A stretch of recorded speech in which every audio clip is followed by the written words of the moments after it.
¿Cómo están? Bienvenidos a otro capítulo en esta nueva temporada de Nación Innova, este podcast de conversación donde CNN Chile en conjunto con Innova 360 hemos desarrollado un espacio para abordar los desafíos en materia de innovación desde el punto de vista del negocio, de las empresas, en un momento tan desafiante como el que estamos viviendo, donde el desarrollo de distintas tecnologías están cambiando la manera no solo en la que vivimos cotidianamente, sino también en la forma en la que estamos trabajando, en la que estamos viendo el mercado laboral también, y eso supone retos enormes, por supuesto. Y hoy día tenemos la posibilidad de conversar con un experto en esta materia que tiene no solo la mirada del desarrollo de la tecnología, sino también conoce muy bien la situación a nivel regional de Latinoamérica. Nos acompaña David Burriesa, director de desarrollo de negocios para Latinoamérica de la empresa Indra. Bienvenido, David. Gracias por estar con ¿Qué nosotros. tal? Muchas gracias a ustedes por invitarme. Un Gracias placer. por acompañarnos.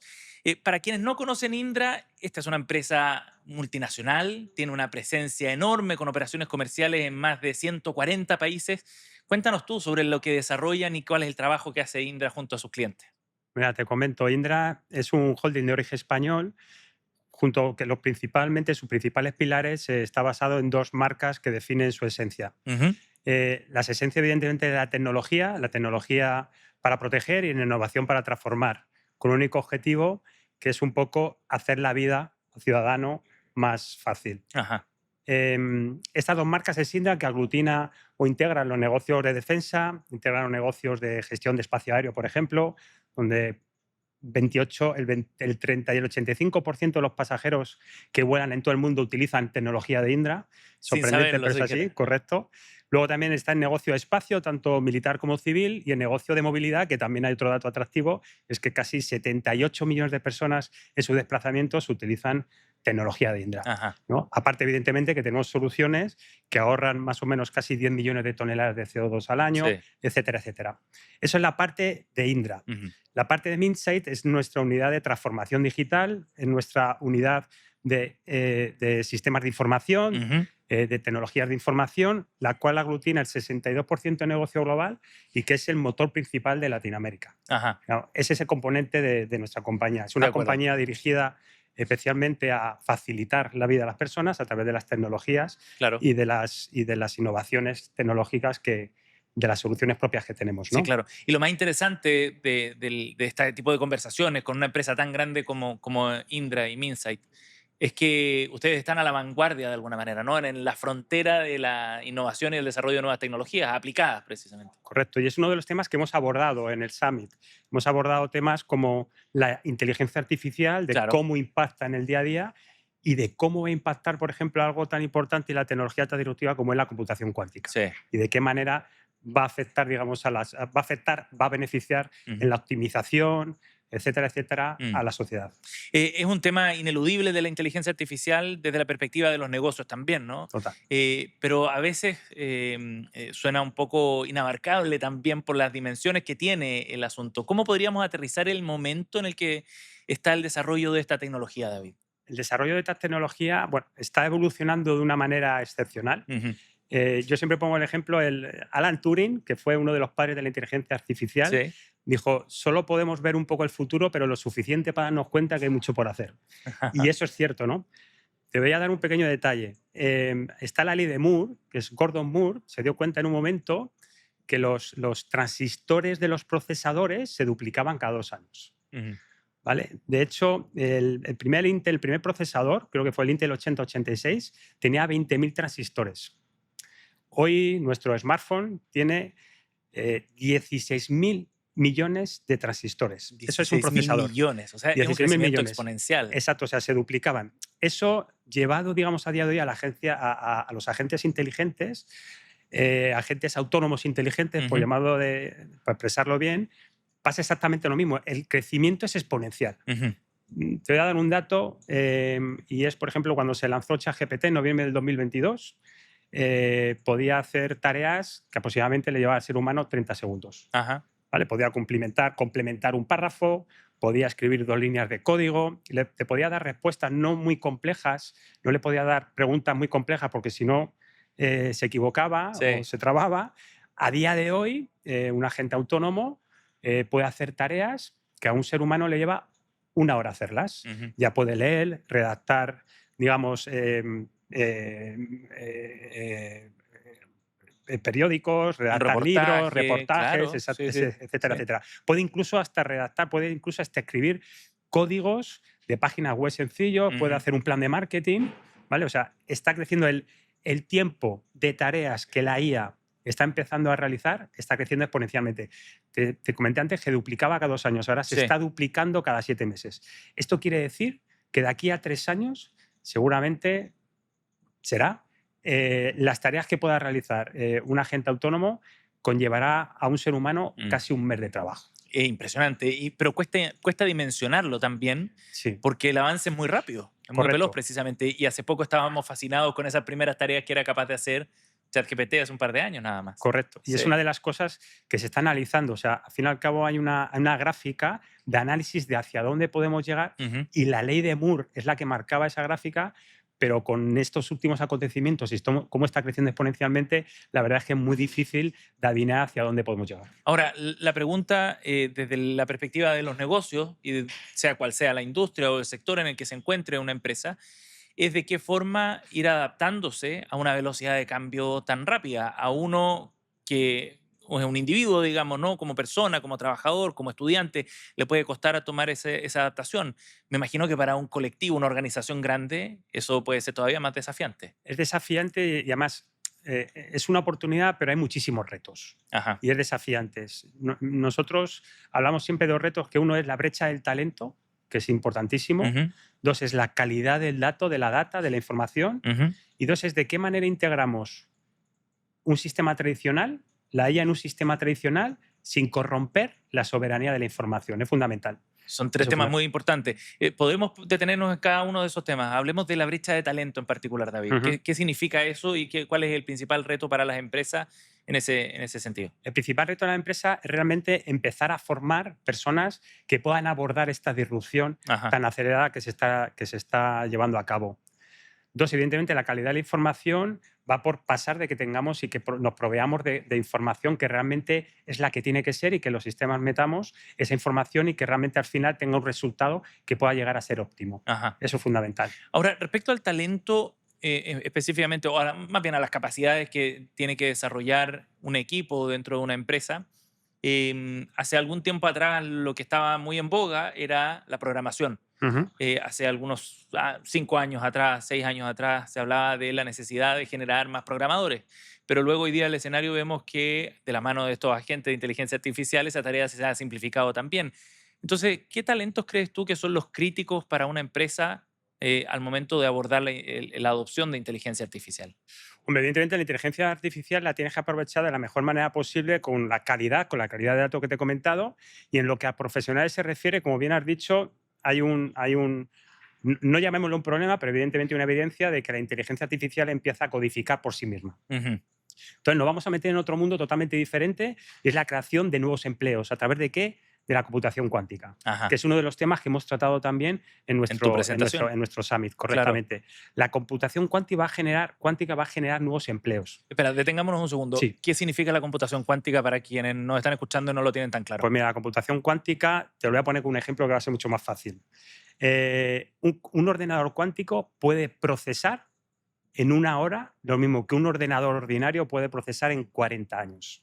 40 años. 40 años, correcto. Esa es O la sea, proporción. es una proporción excepcional. De hecho, a día de hoy hay empresas, Ajá. hay una empresa, una startup en América del año, se creó en el año 2020, que es capaz de hacer medicamentos, de procesar, desarrollar medicamentos que antes se tardaban 4 años en hacerlo en 4 meses. A un Increíble. precio que antes costaba millones de dólares Claro. a cientos de miles de dólares. O sea, la computación cuántica es una dimensión totalmente diferente. Mm. La capacidad de computación cuántica de procesamiento se multiplica de manera exponencial. Ajá. De tal manera que eso va a generar, evidentemente, va a ser una materia. Se está previendo que para el 2030 sea una nueva disciplina académica, que se empiecen a generar empleos nuevos, como pueden ser desarrolladores de algoritmos cuánticos, como pueden ser ingenieros de ciberseguridad postcuántica. Ajá. Las ciudades serán mucho más inteligentes, más Mm. conectadas a través de sensores cuánticos Ujú. cifrados, evidentemente. Eso nos va a dar la posibilidad de ser mucho más óptimos, más ágiles, vamos a gestionar mejor los residuos, vamos a gestionar mucho mejor la tecnología, la energía, disculpa, y luego, evidentemente, la seguridad, que va a ser fundamental. Sí, claro. De hecho, es un reto la seguridad. Ujú. Es un reto, a día de hoy se puede plantear como problema, pero se está trabajando en ella. ¿Por qué? Porque cualquier ordenador cuántico puede vulnerar la criptografía existente actual. Y Claro. por eso nos tenemos que preparar para cómo abordar la seguridad de todo este entramado, ¿no? David, entonces, por lo que veo, es la combinación entre inteligencia artificial, que es parte de lo que tú planteaste en tu exposición, la combinación de la inteligencia artificial más la computación cuántica, lo que abre un escenario que es amplio, Es muy amplio. Estamos hablando, si antes te estaba comentando la ley de Moore, que el crecimiento era exponencial en cuanto a las tareas autónomas que podía llevar a cabo una inteligencia artificial, imagínate ese mismo planteamiento en un ordenador cuántico. claro, y uno pierde completamente la noción de lo que puede significar eso. Ahora, mencionabas como uno de los principales retos la brecha de talento, Correcto. ¿cierto? Luego también mencionabas la calidad de información. ¿Por qué es tan relevante ese punto para poder aprovechar la inteligencia artificial en particular? Es fundamental la base de datos de venga, de donde tengas toda esa información para que realmente la inteligencia artificial pueda abordar los problemas, las preguntas, los análisis que Ujú. los tenga que abordar con ciertas garantías. O sea, por eso una de las cosas que nosotros en nuestros proyectos nos fijamos mucho y prestamos especial atención es que la información de la cual estamos proveyendo a nuestros procesadores, a nuestras inteligencias artificiales, sea la más correcta, Ajá. para que realmente el resultado pues, sea el que está esperando. De acuerdo. Y eso plantea, me imagino, un desafío entonces para la misma empresa, ¿no? O sea, la disponibilidad, una cosa es tener la información, otra es de qué calidad es esa Correcto. información, cómo la dispones, cómo las organizas también para poder aprovecharla y alimentar la inteligencia artificial. ¿Entiendo Exacto, bien? exacto. Es así porque al final hay un problema y es que la inteligencia artificial no es el fin, es Ujú. el medio, que es importantísimo. Qué buen punto. Exacto, porque evidentemente puedes tener, hay muchas empresas que hablan de soluciones disruptivas, de inteligencia artificial, pero la realidad es que hay que saber manejar la información y el manejo de la propia inteligencia artificial para sacarle realmente el rendimiento que se le está esperando. Claro. Y puede ser muy frustrante quizás tener una herramienta basada en la tecnología de la inteligencia artificial y no tener necesariamente la información para poder sacarle el máximo provecho también. Correcto, correcto. Y de hecho, en nuestra compañía tenemos muchos de nuestros clientes que se apoyan en nosotros para poder generar ese ecosistema. Que Ajá. ahora montemos un COE alrededor de las necesidades que pueda tener la compañía para realmente que el resultado que pueda obtener de la inteligencia artificial sea el esperado. Sí. Y ahí en ese sentido, ¿cómo crees tú que las empresas deben abordar la adopción de inteligencia artificial? Porque dependiendo, por supuesto, del sector o del tamaño, a veces quizás hay muchas expectativas y tú crees que la inteligencia artificial te puede ayudar a resolver X problema y quizás tú deberías enfocarlo al problema Z, ¿no? Correcto. ¿Cómo crees tú que las empresas deben abordar ese reto? Evidentemente se tienen que apoyar una compañía que tenga una experiencia como puede ser la nuestra, y no es por hacer spoiler, pero evidentemente Indra, Indra Group, de la mano de Indra y tanto de Minsight, pues tiene todo el expertise Pero y claro, toda la experiencia que tiene a nivel global, la visión estratégica global. Por lo tanto, es rodearse de una empresa que realmente puedas manejar esas situaciones, que tenga la calidad del dato que te estaba comentando con anterioridad y que la pueda manejar y que la pueda incorporar en función de las necesidades y del dato que quiera extraer esa información, esa sí. compañía. Ajá. Hablábamos de tres retos, David, nos quedaba pendiente el Sí, tercero, porque el primero era la brecha de talento, el segundo, la calidad de la información, y el tercero tenía que ver con la corrupción precisamente exacto. de esa O sea, información, ¿no? De esa data. exacto, es integrar la inteligencia artificial en un sistema tradicional sin corromper la información. Ujú. Porque al fin y al cabo le puedes integrar, hacer un sistema tradicional, puede llegar a corromper y que esa información no sea la que estás esperando. Por lo Claro. tanto, eso es fundamental.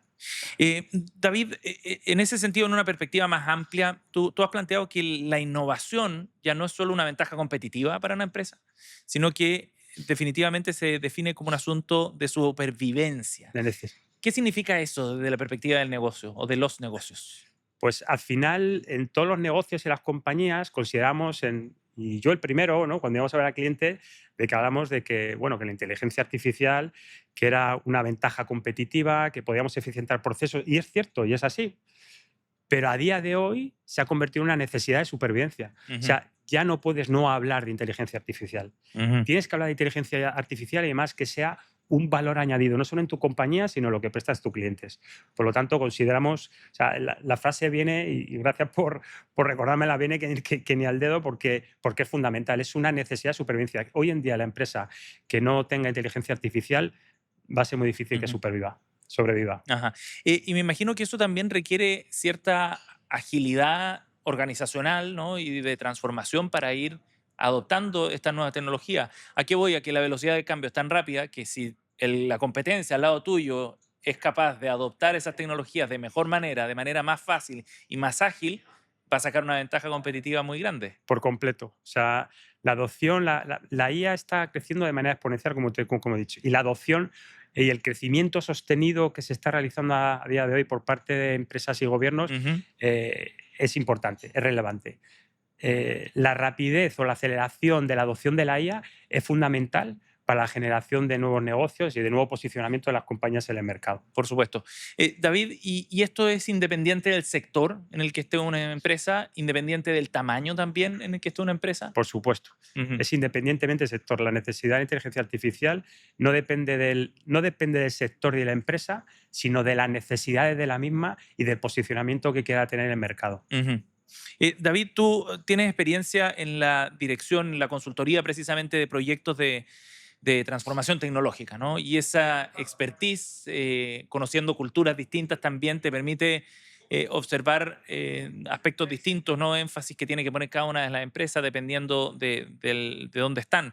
¿De qué forma crees tú que estas soluciones disruptivas se van adaptando a la realidad de cada uno de los países? Porque los estadios de desarrollo tecnológico me imagino que también son distintos. Evidentemente es así, los estadios de desarrollo tecnológico son distintos dependiendo del país. La adaptación por nuestra parte, evidentemente, por la capacidad y el conocimiento que tenemos a nivel global y con esa visión estratégica Ujú. que tenemos a nivel global, nos posiciona en una situación que conocemos la realidad del país, conocemos la necesidad de nuestros clientes y en función de la necesidad traemos la experiencia que podamos tener global o a nivel mundial, ¿no? Y Sí. las traemos al país donde sea necesario. Es una de las capacidades que tenemos desde Indra. Ujú. Desde Indra Group, esa visión estratégica global nos permite posicionar a nuestro cliente independientemente del país en el que se encuentre. David, lo último, ¿eres optimista respecto al escenario que viene para el mundo de los negocios de la mano de estas tecnologías? Sí, por supuesto, hay que serlo, hay que serlo, hay que serlo. Evidentemente es complejo, nos enfrentamos a una situación eh, diferente. Yo siempre lo digo, ¿qué pasaría si mi abuela levantara la cabeza y dirá en qué nos estamos metiendo, en qué estamos, o sea, cómo hemos evolucionado? Pero yo lo que digo, bueno, y lo que dice todo el mundo, evidentemente, es que estamos en el prólogo de una historia que está aún por escribir con la inteligencia artificial y computación cuántica.